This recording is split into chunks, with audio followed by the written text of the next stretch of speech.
Salut les amis, bienvenue sur notre chaîne. Aujourd'hui on va découvrir un nouvel animé et on va voir si vous pouvez deviner son nom dans les commentaires. L'anime raconte l'histoire de Ryoma, un garçon de 11 ans qui vit seul dans la forêt, dans une maison remplie de slimes. Le garçon explique que ses familiers évoluent différemment selon ce qu'ils mangent. Certains mangent des os et produisent de l'acide en échange, d'autres mangent des herbes et produisent des potions, et d'autres encore mangent des saletés afin de nettoyer sa cuisine. On a tous besoin d'un slime dans notre maison, n'est-ce pas?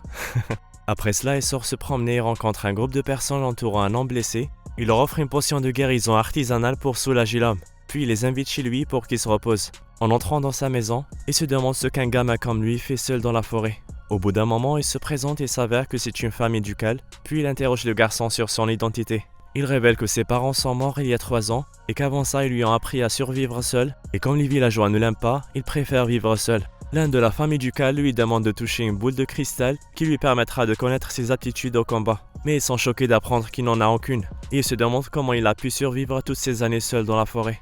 Le lendemain, la famille ducale quitte sa maison et le garçon révèle qu'il a créé l'histoire de ses grands-parents et que celui qui est réellement mort il y a 3 ans, c'est lui. Un flashback nous ramène 3 ans en arrière à l'époque qui a procédé la mort de Ryoma. On le voit comme un simple ouvrier, vivant comme tous les gens ordinaires du monde. Cependant un jour, il ouvre les yeux dans un endroit étrange et rencontre 3 anges qui l'informent qu'il est mort. L'homme ne fait rien et accepte son destin en disant que sa vie a été misérable et qu'il a toujours souhaité mourir. Les anges lui expliquent qu'il a éternué 4 fois pendant son sommeil et qu'à chaque éternuement, son oreiller a bougé et qu'à la fin il s'est heurté la tête contre le sol, ce qui lui a causé une hémorragie cérébrale et l'a tué. L'homme commence à avoir honte de la façon dont il est mort et l'une des créatures spirituelles lui dit qu'elle va lui donner une chance de vivre dans un autre monde et de se réincarner dans le corps d'un garçon de 8 ans. Il lui explique le processus et lui donne de nombreuses instructions. Et après avoir signé quelques papiers, la téléportation commence et en guise de cadeau, les anges lui ont préparé un manuel pour sa nouvelle vie et lui ont également conféré la capacité d'utiliser des multiples formes de magie élémentaire. Il a rencontré un slime le premier jour et a réussi à en faire son familier. Après avoir lu le livre d'instructions, il a ensuite répété la même chose avec 999 autres slimes et a créé son propre petit bonheur. De retour au présent, on voit la famille ducale s'approcher à nouveau de la maison de Ryoma, accompagnée du précédent duc nommé Reinhardt, de sa femme Jamil et de leur fille Hilaria qui a le même âge que notre héros. Le duc le remercie à nouveau d'avoir sauvé la vie de l'équipage, puis il exprime son admiration pour la façon dont Ryoma contrôle ses slimes. La fille demande comment tous les slimes tiennent dans une si petite maison. Alors le garçon explique qu'il leur a appris à se combiner pour ne former qu'un seul et unique slim. La femme du duc semble impressionnée et mentionne que personne n'a jamais dompté un grand slim. Elle lui conseille de rejoindre la guilde des dompteurs et d'enregistrer cet exploit. Le garçon les invite à prendre une tasse de thé. Alors qu'il parle de Slim, le duc, qui est le fils de Reinhardt, lui offre une horloge très chère en guise de remerciement que Ryoma accepte avec joie.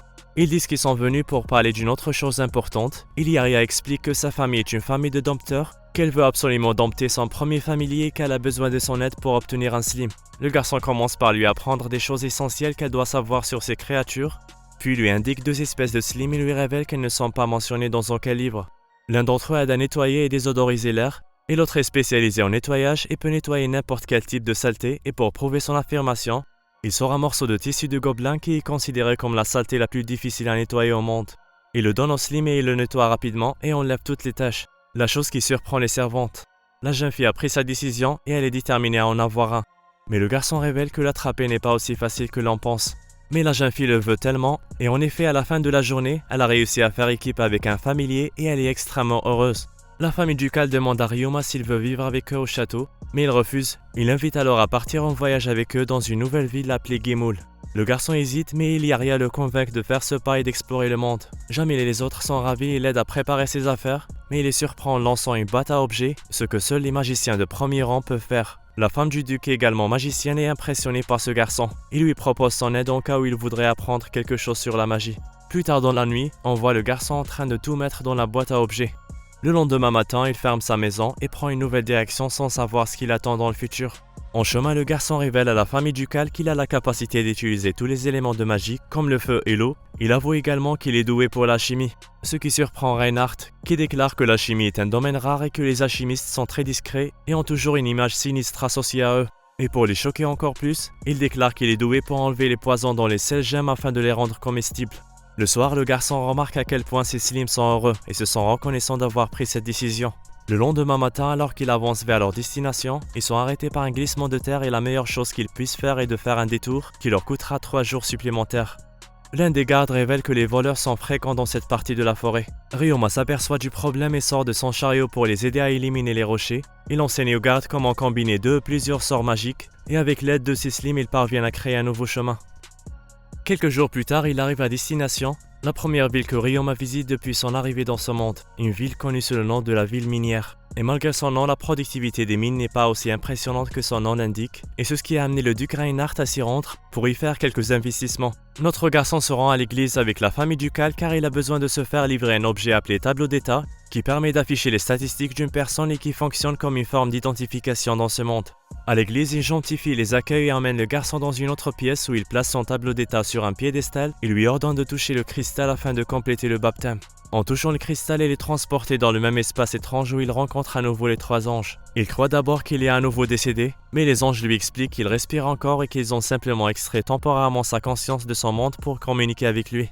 Il commence par le féliciter d'avoir survécu seul pendant tout ce temps. Les anges l'informent que l'une des personnes transférées précédemment dans la Terre s'est mariée avec un ancêtre de la famille ducale. C'était une fille gentille et rêveuse qui voulait devenir dompteuse, et après son mariage avec la famille ducale, les anges ont donné leur bénédiction à elle et ses héritiers, comme Iliaria qui a un très grand talent.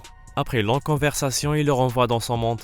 Alors qu'il sort de la pièce, Reinhardt lui donne un conseil après avoir réalisé qu'il est beaucoup plus fort que les enfants de son âge, en lui disant que tous les yeux seront tournés vers lui, et qu'il doit donc séparer le bien du mal et choisir son chemin avec sagesse. Il lui explique ensuite les conséquences de la possession d'un haut niveau de pouvoir, comme la difficulté à réguler et maîtriser les nouveaux sorts, et lui conseille de suivre une formation pour affiner et contrôler ses capacités magiques. Et se rend d'abord à la guilde des dompteurs où il s'inscrivent en tant que dompteur. Le garçon se rend compte qu'en étant spécialiste de slim, il lui sera très difficile de monter en grade et il se rend donc à la guilde des aventuriers qui valorise les compétences de survie et les aptitudes au combat. À son arrivée, il décide de tester ses compétences en matière de tir. Il lui donne alors une flèche et un arc et lui demande de tirer sur 5 cibles qu'il atteignait toutes de manière impressionnante.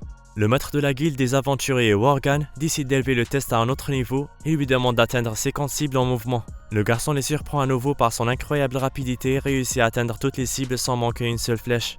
À la fin du test, Worgan rend les choses encore plus difficiles et lance un couteau sur Ryoma. Mais il attrape et le renvoie avant de sauter pour renverser l'homme, mais ce dernier lui demande de s'arrêter. Il dit que le couteau n'était qu'un test de son instinct de survie et qu'il est le premier aventurier à riposter, ce qui est une excellente chose. Le maître de la guilde lui donne volontiers une carte d'identité de rangée et lui demande de travailler pour atteindre des rangs plus élevés. Notre héros consulte la liste des emplois de rangée sur le tableau d'affichage pour voir quelles sont les tâches qu'il est capable d'accomplir. Et il est ravi de découvrir que la majorité d'entre elles concernent le nettoyage qu'il compte bien accomplir avec l'aide de ses slims.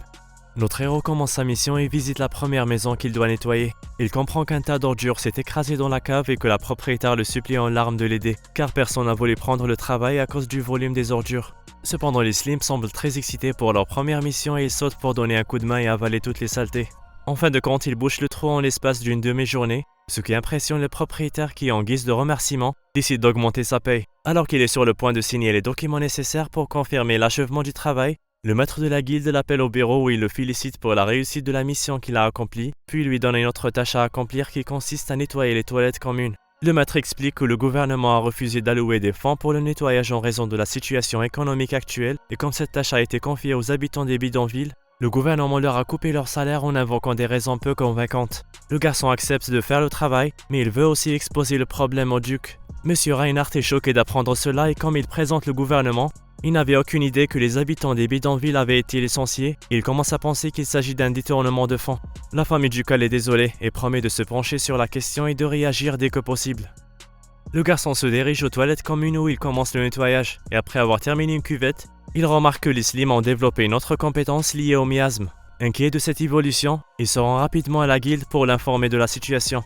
Le maître de la guilde explique que le miasme est un pouvoir magique nocif qui peut affecter une personne physiquement et mentalement, et que si l'ensemble des cuvettes de toilettes sont polluées avec, les gens courent un réel danger. Le garçon révèle qu'il a une résistance à toutes sortes de magie, et c'est donc lui qui a été choisi pour faire le nettoyage. Il ordonne au duc de tenir les gens à l'écart, en disant que plus les gens s'impliqueront, plus la situation sera pire. Le gouvernement engage différents aventuriers pour surveiller les environs et s'assurer que personne ne s'en approche. Pendant ce temps, les slims sont combinés pour créer un slim, roi, charognard, et non seulement un énorme slim, il possède une nouvelle compétence appelée glottonerie, qui permet de quadrupler la vitesse de travail. Le garçon travaille dur et décide de passer la nuit à travailler pour terminer le plus tôt possible. Pendant ce temps, le duc inspecte les archives pour connaître les raisons de l'arrêt du processus du nettoyage. Le matin arrive et notre héros a terminé son travail avec succès, Il se souvient alors de la dernière fois où il a travaillé au-delà de minuit dans sa vie antérieure et de la façon dont sa mère avait l'habitude de rester debout pour l'accueillir à son retour à la maison. Il se souvient alors du jour où sa mère est décédée et comment il n'a pas pu pleurer malgré son immense chagrin, et depuis ce jour il est devenu solitaire et s'est habitué à vivre seul. Cette fois-ci il est sur le point de vivre la même chose et il est triste, sachant que la fin du chemin sera une maison froide et vide. Mais il est surpris de trouver le duc et sa famille qui l'attendent pour le remercier de son grand travail. Le garçon se met à pleurer comme un bébé et les dames de la famille ducale viennent le serrer dans leurs bras, lui faisant ressentir à nouveau la chaleur qu'il a perdue il y a longtemps. Ryoma et la famille ducale se sont rapidement rapprochés et on les voit ensemble en train de prendre le petit déjeuner. La jeune fille Ilia lui demande une faveur, celle de lui enseigner la magie comme promis, ce qu'il accepte volontiers et Camille propose de les aider. Il emmène les enfants dans un endroit éloigné où ils peuvent jouer librement. Et on apprend que la fille est douée pour utiliser la magie élémentaire du feu et de la glace, qui se révèlent être les plus difficiles à manipuler. Ensuite, Ryoma lui apprend à créer des bulles en utilisant la magie de l'eau bulleuse. Il y a réussi à en créer quelques-unes, mais elles ont tendance de disparaître rapidement. Alors le garçon lui demande d'imaginer une sensation collante pour créer une version plus durable. Alors elle ferme les yeux et imagine des slimes collants et elle réussit à faire des bulles. Il lui apprend ensuite à créer des différentes formes et lancer des sorts d'eau pour rendre les formes encore plus réalistes. Il la laisse ensuite s'entraîner avec sa mère et part avec Camille pour pratiquer des techniques offensives. Il commence par enseigner à Ryoma comment utiliser des flèches de feu et comme prévu, notre garçon est capable de lancer des sorts de feu facilement. Il passe donc à d'autres sorts et d'autres éléments comme l'eau et la glace. Et pour finir l'entraînement, il montre sa capacité à utiliser la magie de la téléportation, ce qui permet à M. Seba, le majordome de la famille, de lui enseigner la magie d'enveloppement, qui lui permet de se téléporter à des plus longues distances. Puis il lui révèle le secret de la création des grands entrepôts dimensionnels contenant de l'oxygène, afin de transporter des marchandises et même des créatures vivantes comme des chevaux et des chiens. Le garçon veut absolument apprendre cette magie car il a besoin de transporter tous ses slimes avec lui. Et à la fin de la journée, Ryoma parvient enfin à créer un entrepôt dimensionnel et il termine sa formation avec succès. Le lendemain, il se rend à la mine abandonnée de Gimul Nord afin d'entraîner la dame au combat contre les monstres. Sur leur chemin, le duc leur explique que le devoir de tous les nobles est de protéger leur terre et ses citoyens, ce qui les oblige à apprendre quelques techniques de combat afin de combattre les monstres et les bandits lorsqu'ils apparaîtront. Et en entrant dans la mine, les gardes leur disent de ne pas s'inquiéter des monstres, car ceux qui vivent dans les grottes ne sont pas dangereux, et tout ce dont ils doivent se préoccuper c'est leur entraînement. Peu après, ils découvrent une énorme menthe et ils s'attendent à en voir au moins 30 autres. Ils considèrent alors que c'est la meilleure occasion pour la jeune femme d'apprendre à se battre et à tuer.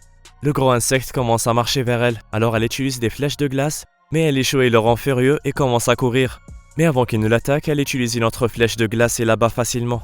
Ryoma utilise ses slimes pour nettoyer les dégâts, et alors qu'il se dirige vers l'extérieur, il rencontre un autre groupe de menthes de caverne, mais cette fois Ryoma décide de s'en occuper et utilise ses couteaux et sa magie pour augmenter la vitesse et abat ces créatures facilement. Plus tard, avant qu'il ne parte, Elia aperçoit un slime métallique et se précipite vers lui. En utilisant la magie de la glace, elle crée des barrières pour l'arrêter puis elle le ramasse. Ryoma semble être jaloux et il le veut absolument, alors la fille le lui donne. Et dehors, alors qu'il réfléchit à ce qu'il va donner à manger à son nouvel ami, il trouve de la poudre métallique dans le sol, alors il utilise une combinaison de sorts magiques pour en extraire du fer pur. Cela surprend le duc et l'amène Ryoma à la rencontre du maître d'une société commerciale pour lui montrer toutes les marchandises et tous les objets que notre héros a obtenus. L'homme semble impressionné par la qualité et accepte immédiatement de prendre la responsabilité de vendre tous les produits, et le duc rassure que le traître est un homme de confiance et qu'il n'a pas à s'inquiéter. Le lendemain, le maître de la guilde des aventuriers réunit tous les aventuriers pour les envoyer en mission de chasse aux monstres dans les puits de mines abandonnés. Plus tard, on voit Ryoma parler à Ilia de slime métallique et sa résistance aux attaques physiques. Puis il commence une série d'expériences avant que Ryoma ne commence son voyage avec les autres aventuriers. Les aventuriers ont atteint les mines et élaborent un plan avant de commencer l'exploration. Le maître de la guilde explique l'existence de 3 types de monstres qui ne sont pas considérés comme dangereux. Les aventuriers entrent dans la mine et parlent à Ryoma de ses slimes et ses capacités magiques. Ils décident donc de le laisser s'occuper des monstres volants en utilisant son pouvoir. Pendant ce temps, Maya s'occupe des rats et les autres aventuriers se chargent de soigner les blessures. Peu après, il rencontre une horde de menthes qu'il élimine facilement. Cependant, il commence à sentir quelque chose d'étrange et Ryoma reconnaît l'odeur comme étant celle des chauves-souris volantes. Il commence immédiatement à réfléchir à un plan et dit qu'il va utiliser une astuce appelée bombe sonore pour vaincre toutes les chauves-souris en même temps. Il crée donc une barrière insonorisée pour protéger ses amis puis déclenche une immense vague sonore qui éradique tous les monstres, ce qui donne un résultat triomphal. Après cela, il sort et trouve le maître de la guilde qui annonce qu'un des groupes a rencontré un village de 500 gobelins au fond des mines et qu'ils ont l'intention de les éliminer le plus vite possible avant qu'ils ne deviennent plus nombreux. Le plan qu'il élabore prévoit que les aventuriers encerclent le village des gobelins pour les empêcher de s'enfuir, puis ils leur tendent un piège pour les capturer. L'opération commence et deux aventuriers commencent par attirer leur cible dans un grand trou rempli de slim acide pour les faire fondre rapidement. Cependant, ils sont surpris d'apprendre l'existence de plus de 2000 gobelins. Les slims n'arrivent pas à fondre ces créatures assez rapidement, les aventuriers commencent donc à engager le combat et ils sont rapidement à court de flèches. Alors Ryoma convoque le reste de ses slims et recouvre ses amis d'une barrière insonorisée pour utiliser sa bombe sonore et faire perdre conscience aux gobelins, puis il leur donne à ses slims de lancer une attaque. Peu après, les aventuriers commencent à faire la fête, mais étonnamment le commandant des gobelins arrive furieux, accompagné d'une bande de hobgoblins, mais Ryoma et ses slims les attaquent et terminent la bataille avant même qu'elle ne commence. À la fin de la bataille, tous les aventuriers sont couverts de crasse de gobelins, alors Ryoma appelle ses slims nettoyeurs et ils sont tous nettoyés. Sur le chemin du retour, notre héros semble avoir une bonne discussion avec les autres et il aime quand on lui dit à quel point les slims peuvent être géniaux et qu'il se sent chanceux d'avoir rencontré la famille ducale qui lui a permis à vivre une expérience aussi incroyable. Lorsqu'il arrive à la maison, il les informe qu'il a pris la décision de se séparer d'eux afin de créer sa propre carrière. Il exprime sa gratitude pour leur soutien et leur assistance, reconnaissant qu'ils l'ont beaucoup aidé. Mais il pense maintenant qu'il est temps de se débrouiller seul et d'assumer la responsabilité de son avenir. Ellie et sa mère semblent vraiment tristes d'entendre cela et essayent de le convaincre. Mais le duc révèle qu'ils en ont déjà discuté et qu'il savait qu'un jour il aimerait vivre seul. Il l'encourage donc, mais la femme du duc pose certaines conditions, à savoir leur rendre visite une fois tous les 2 mois et les tenir toujours au courant de sa situation. La jeune fille insiste également pour le voir après 3 ans pendant les vacances scolaires et une dernière fois après 6 ans lorsqu'elle sera diplômée, ce que le garçon accepte avec joie. La jeune fille révèle également qu'ils resteront en ville jusqu'à l'époque de l'épidémie des grenouilles vertes. La grenouille verte est un monstre dont la peau est utilisée comme armure et dont les organes peuvent être utilisés pour fabriquer des médicaments. Et chaque année, il y a une épidémie massive des grenouilles grises dans un lac voisin. Mais elle cible les oiseaux limousins qui arrivent en même temps, parce qu'elle veut les dompter pour leur joli plumage et leur sang merveilleux. Ensuite, on revient au sujet principal, à savoir la vie en solitaire de Ryoma, qui dit qu'il va s'efforcer de nouer des relations avec les gens et de travailler ses talents de magicien, et qu'il envisage d'ouvrir un service de blanchisserie. Cependant, le duc lui demande un service supplémentaire, gérer les mines abandonnées et s'assurer de ne pas tuer les monstres qui s'y trouvent. Plus tard, le maître de la société commerciale conseille à notre héros de s'inscrire à la guilde des marchands en disant que le service de blanchisserie rapportera énormément, car chaque fois que les aventuriers ont de la crasse de gobelins sur leur équipement, ils sont obligés de le jeter. Mais les slims aideront à nettoyer l'équipement et cela permettra à tout le monde d'économiser de l'argent. À la guilde, notre héros se présente au maître Glycella, il lui explique l'idée du service qu'il veut offrir et elle semble très excitée de commencer à appliquer l'idée. Elle lui donne alors les papiers à signer et une carte pour lui montrer le chemin vers l'endroit où il construira sa boutique, en précisant que l'emplacement est excellent malgré le mauvais état de la boutique elle-même. En arrivant sur place, ils sont surpris de voir la situation catastrophique de l'endroit et le traiteur explique qu'une grosse explosion a eu lieu et a causé tout ce chaos. Mais que l'endroit est comme mentionné précédemment, dans une zone très centrale proche de la guilde des aventuriers, ce qui aidera l'entreprise à se développer. Le garçon commence immédiatement à travailler sur l'endroit en demandant à ses slims de nettoyer la zone et élabore un plan pour construire le prochain magasin. Une fois la construction terminée, il demande l'aide des aventuriers pour peindre les murs et leur donner un aspect propre afin d'attirer plus de clients. Et ils sont tous très optimistes quant à ce travail et lui souhaitent bonne chance. Et avec l'aide de Ilia, il plante du gazon et des fleurs dans la zone autour pour l'embellir. En rentrant chez lui, Ryoma informe la jeune femme qu'il veut préparer une présentation le jour précédent l'ouverture officielle. Quelque chose comme une petite fête pour permettre à la famille ducale et ses amis d'y jeter un coup d'œil. Ils sont ensuite à l'église pour voir les 3 anges. Mais seul l'un d'entre eux est disponible car les 2 autres profitent de leur séjour dans le monde des humains. Il parle ensuite des exploits de Ryoma et l'ange lui conseille d'arrêter un peu l'entraînement car cela peut nuire à sa santé mentale et physique. Le garçon a nommé le magasin Forêt de Bambou et a invité toutes les personnes qui l'ont aidé pour les remercier. On le voit avec les servantes dans la cuisine en train de préparer la nourriture et les boissons pour les invités. Ils entendent quelqu'un sonner à la porte et il semble que ce soit le traiteur qui est arrivé accompagné de 2 assistants qui aideront Ryoma dans la boutique. Les 2 assistants sont impressionnés par les détails de la boutique et par son aspect moderne et propre. Ryoma sort pour les voir et apprend qu'il s'agit d'un jumeau nommé Clara et Calum. Le garçon leur fait visiter le magasin pour leur montrer le processus de travail et les informe qu'ils doivent donner aux clients des sacs de différentes tailles en fonction de la quantité des vêtements à laver et que les frais de blanchisserie sont facturés par sac. Une fois les vêtements lavés et le paiement accepté, les assistants doivent procéder à la vérification des créances, puis ils les amènent dans la pièce où se trouvent les slims nettoyeurs et leur montrent le processus de nettoyage. Quelques-uns de slims font le nettoyage et éliminent la saleté et la crasse des vêtements, puis ils passent aux slims métalliques qui éliminent les plis et donnent une apparence plus droite aux vêtements. Après, ils passent les vêtements aux slims qui les remettent dans les sacs et les envoient aux clients. Le garçon est très heureux car le processus ne consomme pas d'eau et les slims ne font que manger la saleté. Les invités commencent à arriver et le garçon demande aux assistants de l'aider à servir la nourriture, mais il remarque qu'ils sont très sérieux et craint qu'ils n'acceptent pas le travail. Les jumeaux sont surpris de voir à quel point les gens et les nobles lui font confiance. À la fin de la fête, ils expriment leur joie de faire partie de son entreprise et révèlent qu'au début, ils étaient inquiets et pensaient qu'un garçon de son âge ne pouvait pas diriger un magasin aussi grand, mais qu'ils ont maintenant changé d'avis et qu'ils veulent en faire partie. Le jour de l'ouverture est arrivé et le garçon ne s'attend pas à avoir des clients, mais il est surpris d'apprendre que Maya et 2 autres aventuriers ont fait de la publicité pour son magasin en distribuant des affiches partout. Il prend alors un nouveau travail du tableau d'affichage et commence sa nouvelle mission pour éliminer les monstres et collecter les herbes médicinales. Sur le chemin du retour, il remarque une queue interminable et une foule de gens à l'entrée du magasin. À la fin de la journée, il informe ses 2 assistants qu'il va bientôt embaucher d'autres personnes. Il va donc voir la maîtresse de la guilde des marchands et lui demande de lui trouver d'autres employés et elle accepte avec joie de l'aider. La vie de Ryoma a complètement changé après son arrivée dans ce monde mystérieux, mais qui sait ce qui l'attend? Notre héros de 11 ans, Ryoma, a réussi à lancer son propre commerce de blanchisserie et a ouvert une boutique appelée la Forêt de Bonbons. Il a également embauché les jumeaux Clara et Colum pour l'aider. Après une journée très réussie, il a contacté le maître de la guilde des marchands afin d'embaucher d'autres assistants. La vieille dame réunit quelques candidats et ils sont tous surpris d'apprendre que leur manager sera un enfant de 11 ans. Il se présente à eux et explique que la boutique est assistée par des slims, qu'ils doivent travailler avec eux et les traiter comme des collègues, et que s'ils choisissent de travailler pour lui, ils devront parler aux clients et porter des objets. Les candidats semblent peu enthousiastes à l'idée de ce travail, et à la fin de l'explication, Ryoma invite ceux qui ont choisi de ne pas travailler à quitter la pièce. En entendant cette déclaration, tous les participants à l'exception d'un vieil homme et sa fille quittent la pièce. Les deux se présentent comme Faye et Li-Ling et acceptent toutes les conditions de travail. Et l'homme espère que sa jambe cassée ne l'empêchera pas de travailler efficacement, sans savoir que le garçon peut la rétablir à l'aide des slims curatifs. Il révèle également qu'ils n'ont pas beaucoup d'argent et demande donc au garçon de vivre dans le magasin. Et comme le magasin contient des dortoirs, cela ne posera pas de problème. Cependant, le garçon les choque après avoir remarqué qu'ils ont dissimulé des armes dans leurs cannes et leurs ornements de cheveux. Il avoue alors qu'ils sont des anciens assassins et explique qu'à cause de la guerre, ils ont été déplacés de leur pays et ont perdu leur travail. C'est pourquoi ils ont dû travailler comme assassins, mais ils ont rapidement décidé d'arrêter. Et ils sont venus dans cette ville pour travailler dans les mines afin de gagner un peu d'argent. Mais le père a été victime d'un effondrement et s'est cassé la jambe. C'est pourquoi ils sont venus à la guilde à la recherche d'un emploi et le garçon a accepté de les embaucher malgré leur passé. Les deux commencent à aider les jumeaux dans la boutique et semblent être très heureux d'avoir enfin trouvé un emploi. Et ils aident à faire face à l'afflux des clients le soir. Le lendemain, le garçon convoque le père et sa fille dans l'arrière-boutique où il demande à Faye de s'allonger, puis il sort de slim curative et leur demande de soigner sa jambe cassée. En quelques secondes, l'homme est miraculeusement capable de marcher à nouveau sur sa jambe sans aucune douleur, laissant le père et sa fille en larmes de joie.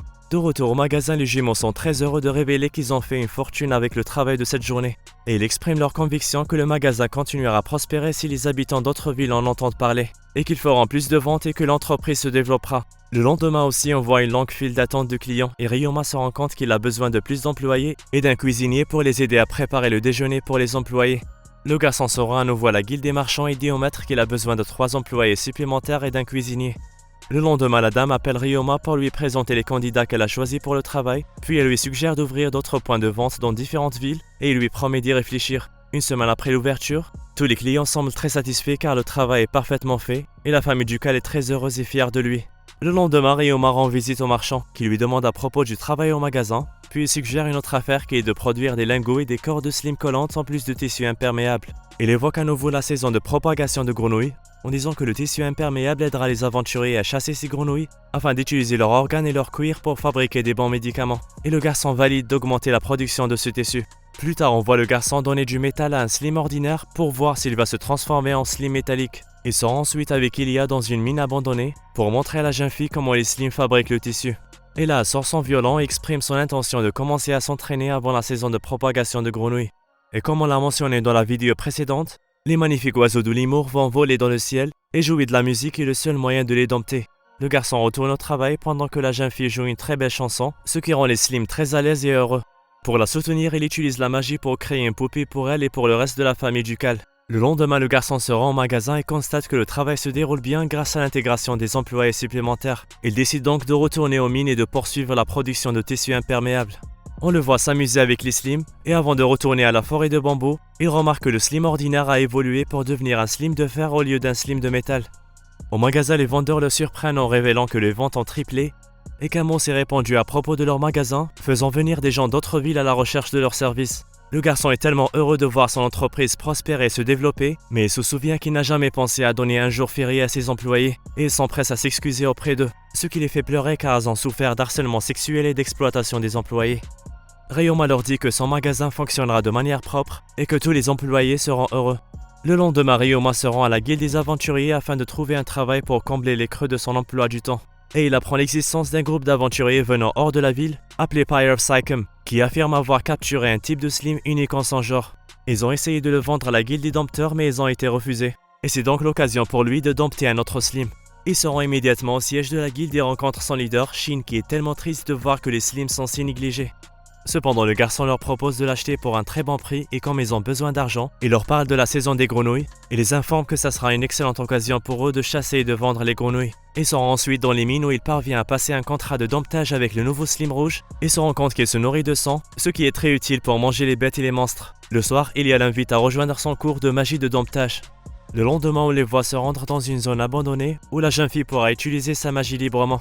Et la femme du duc indique qu'ils apprendront la sensation partagée entre le dompteur et son familier, ce qui semble être une leçon très intéressante. Cependant, ils ne s'entraîneront pas avec des slims, mais plutôt avec des oiseaux migrateurs. Les deux enfants concluent un contrat de domptage avec leur oiseau et commencent immédiatement à ressentir les sensations de leur familier. La femme du duc leur demande de créer une image dans leur esprit et d'imaginer ce que le oiseau voit. Notre garçon fait un essai comme s'il utilisait une caméra vidéo et un système RV, et il parvient à établir une connexion entre lui et l'oiseau. Cependant, il commence à se sentir un peu nauséeux, ce qui est selon le duc une chose tout à fait normale.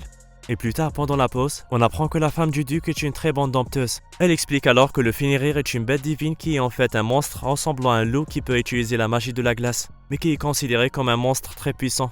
Malgré cela, elle a domestiqué et dompté plus de 20 autres Fenrir.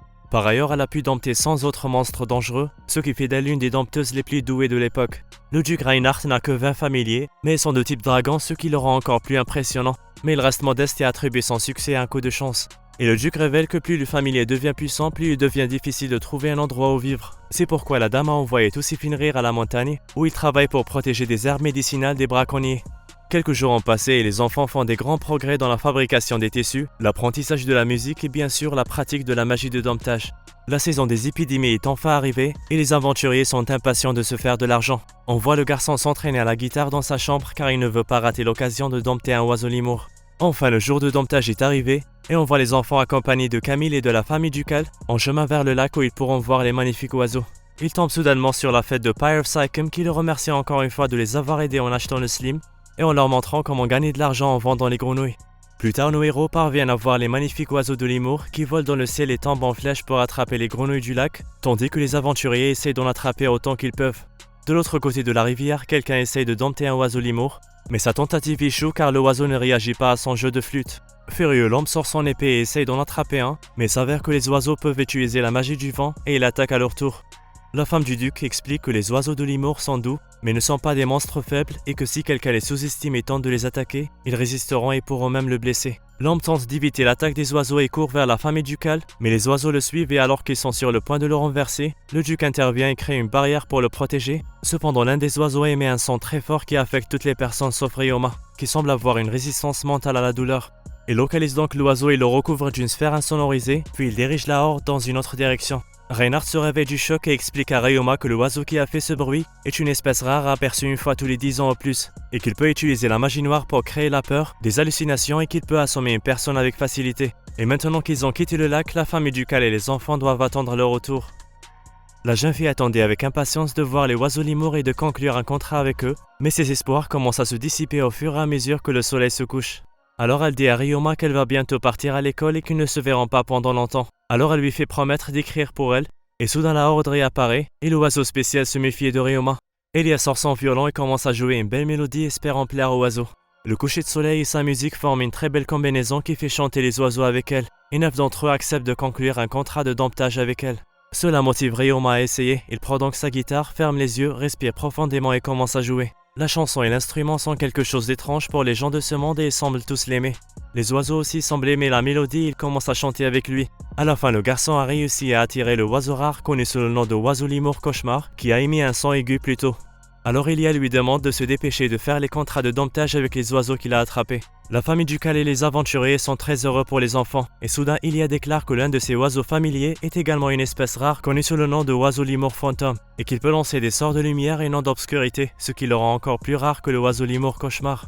Ils retournent chez eux pour fêter la réussite de domptage de la dame et en même temps pour lui dire au revoir car elle partira le lendemain matin pour rejoindre l'école. Après la fête, les enfants vont dans une pièce où Ilia révèle qu'elle n'a personne qu'elle puisse appeler un ami. Ensuite, elle lui raconte l'histoire d'un garçon qui lui rendait visite pour lui apprendre la magie, mais un jour elle n'a pas réussi à contrôler sa magie et a fini par le congeler. Ils l'ont décongelé par la suite, mais le garçon l'a blâmé et pense qu'elle l'a fait exprès. Et des rumeurs exagérées ont commencé à se répandre parmi les nobles, ce qui l'a poussé à rester seul sans amis. Ryoma dit qu'il n'est pas comme les autres et qu'il veut être son ami. Alors elle lui offre un collier très précieux avec un rubis rouge magique à l'intérieur qui lui a été offert par sa mère à son 10e anniversaire, espérant le revoir. Alors il lui offre 2 de ses slimes en échange et lui souhaite bonne chance dans sa vie. Le lendemain matin, la jeune fille rappelle à Ryoma leur promesse de continuer à s'écrire l'un pour l'autre avant de se retrouver dans 3 ans. Puis ils partent chacun de leur côté en espérant se revoir. On arrive donc à la fin de la première saison de cet incroyable animé. J'espère que vous l'avez apprécié. N'oubliez pas que nous avons encore beaucoup de choses en stock pour vous, alors restez branchés. On se revoit avec une autre vidéo. Bye!